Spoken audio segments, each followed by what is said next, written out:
যারা আমার মতন মিষ্টি খেতে ভালোবাসেন অথচ মনে হয় যে একটু কম মিষ্টি হলে ভালো হয়, তাহলে বাড়িতে এরকম ভাপা সন্দেশ বানিয়ে নেওয়া যায়। এর জন্য লাগছে 250 গ্রাম ছানা। তুমি ছানাটাকে ভালো করে মাখতে হবে, একদম খুব ভালো করে মেখে নিতে হবে।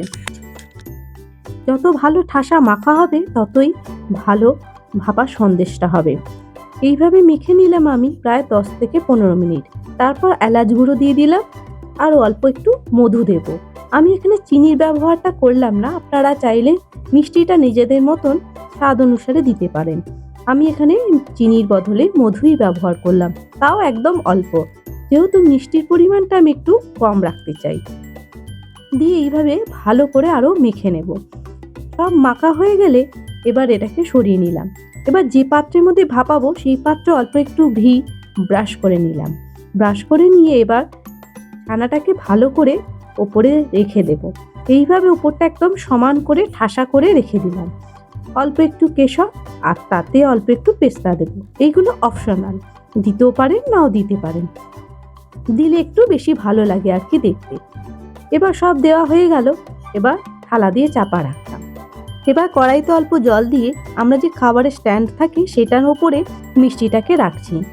এবার অল্প একটু জল দিয়ে দেবো, একদম অল্প দিয়ে এবার থালা দিয়ে ওপরটা চাপা দিয়ে দেবো যাতে ভেতরে জল ঢুকে না যায়।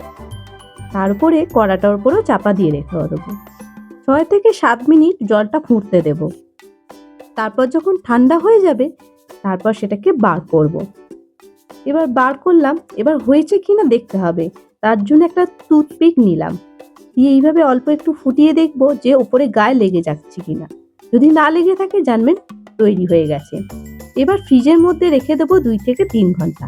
তারপর ব্যাস, দোকানে যেমন মিষ্টি কাটে সেইভাবে আমি সন্দেশটাকে এইভাবে কেটে নিলাম। দেখলেন কত সহজেই ভাপা সন্দেশ তৈরি হয়ে গেছে। আর সব থেকে বড় জিনিস, আপনারা মিষ্টিটা নিজেদের স্বাদ অনুসারে পরিমাণ মতন দিতে পেরেছেন। আজকের ভিডিও আপনাদের তাহলে কেমন লাগলো?